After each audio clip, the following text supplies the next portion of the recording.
Hello, I'm Courtney Morris, and I just wanted to say I do appreciate these annual online trainings to make sure that we as online adjunct professors can be doing our best at improving the quality of our work in our online teaching. So I'm going to answer the 4 questions that were posed to us in this part of the assignment of the training. Firstly, in regards to the question about creating weekly videos, how do we play to our strengths as an educator? And what kind of content do we plan to prioritize in weekly videos? I've already been doing weekly videos for a couple years now for the online teaching here for BayPath. And there's been an evolution of kind of how I've utilized these videos. I'm sure there are still ways I can continue to strengthen the use of these, but what I have been doing thus far is trying to address any questions or issues that came up for students the week before that I think could pertain to the whole class and that could help other learners. I tend to point out strengths of things that went really well the week before and areas of growth, sometimes in regards to APA formatting or getting things in on time or how they are responding to one another in their discussion posts. I also like to do a brief review of the topics and that will be covered in the upcoming reading for that week and review what's to be expected in both the discussion post and the assignments. I review the mixed media, not only the reading, but often the TED Talks or other kinds of learning that will be involved in that coming week. And in the first few weeks, remind them of when the due dates are for some of that material. So each week really pertains to that week of learning and anything that might have come up organically throughout the course. I've gotten more and more comfortable with doing the videos, but of course there can always be some improvement in those. When it comes to the weekly discussions and my interaction with students, I take a lot of pride in my individual comments that I provide to each student for their discussion posts and for their assignments. However, I do see this there to be an area of growth for me as far as my posting on the larger forum responses to their original posts.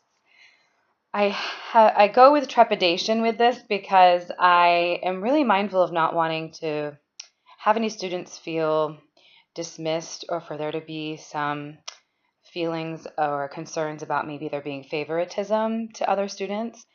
So I'm still learning how to do this where it's done in a broad way, where it might include all the students, but I'm not responding to each and every student.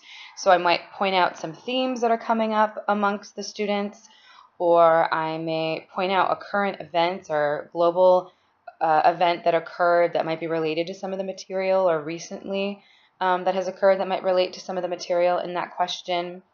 I might ask them to go a little deeper in some specific way with the discussion post if I'm not seeing that, or remind them of some of the formatting for the discussion post. But I try to keep it broad and general so that, again, there might not be any students thinking that I am just giving some positive reinforcement only to a few.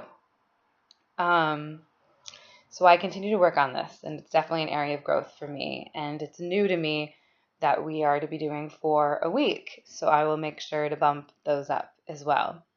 For the third question on here that we are to address, what are our current ideas for using technologies to streamline our feedback for students? We all know that feedback is most time consuming. How do I plan to make this more efficient?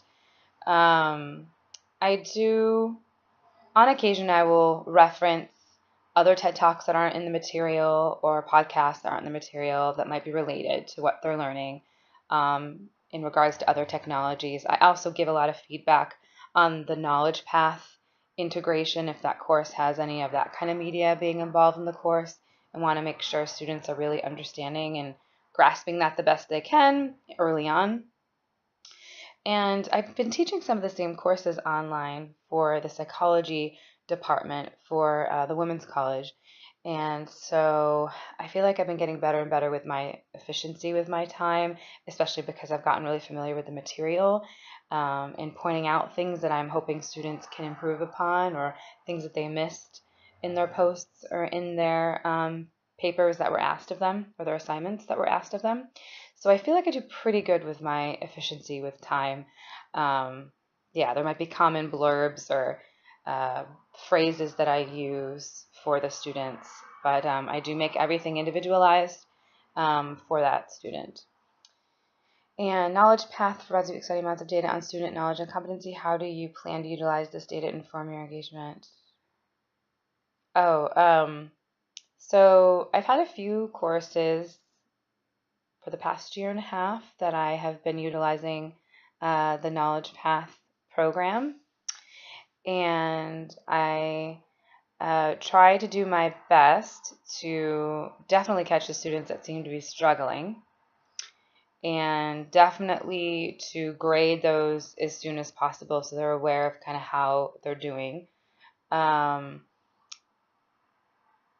And I find that seeing how each individual student is doing in regards to their knowledge path learning does often really well correlate with how they're doing in other areas of the course.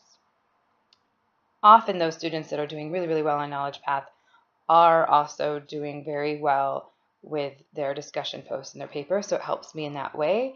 It helps me understand that they're grasping all of the reading in a richer way than maybe isn't being fully captured in the discussion posts and the papers. And I definitely try to remind students of the importance of being on top of their knowledge path material in the weekly videos. I think it's still evolving how to seamlessly integrate knowledge path and make this a richer or larger part of the online learning, but I'm happy that we are trying things out and piloting aspects of this and now rolling it out in more and more ways.